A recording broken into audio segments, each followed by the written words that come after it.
गोंद कतीरा की हैरतंगेज कर्मों के लिए हैरतंगेज तोहफा।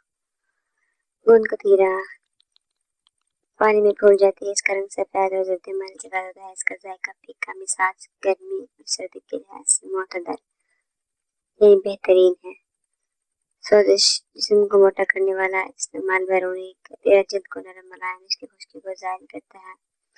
मुनासिब रवायत में इस्तेमाल किया जाता है। इसके अलावा अंदरूनी इस्तेमाल जिस्म की स्वादिष्ट राहत को तस्कीन देने के लिए शरबतों में शामिल करके भिगोकर पिलाते हैं।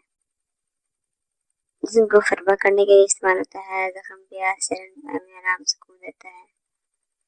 कॉस्मेटिक्स, बालों पर लगाने वाले लोशन, टेक्सटाइल प्रिंटिंग में इस्तेमाल किया जाता है। बेकरी, डेयरी मसनूआत, फ्रोजन डेजर्ट्स, शरबत, आइसक्रीम, जेली, वार्निश, दांत पर लगाने वाली दवाइयाँ, ब्लड प्रेशर, शुगर कंट्रोल करने में मदद, मैदे और जल्दी जख्मों के इलाज के लिए इस्तेमाल किया जाता है।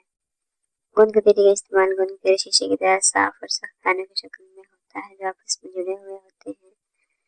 ये कागज में लपेट कर पीस लें, फिर उसे किसी गिलास में डालकर इस गिलास में पानी भरकर रख दें। सुबह या शाम के वक्त जब आप देखेंगे तो गिलास पूरा भरा हुआ होगा। उसे किसी प्याले में डालकर इसको दूध या दही में मिलाकर उसमें मीठा डालकर इस्तेमाल करें।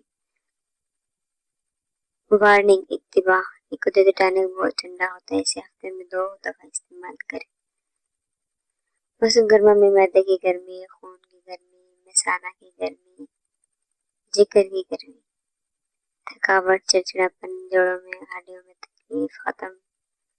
वैसे एक प्याली दही में ये एक दाना गोंद कतीरा पानी में 5 घंटे के लिए भिगो कर रख दें। बाद में 4 दाने खुश्क आलू बुखारा मिक्स करके खा लें। मज़ीद टिप्स के लिए फॉलो कीजिए विनती Rao national tips, my YouTube channel, my Facebook page, my TikTok account.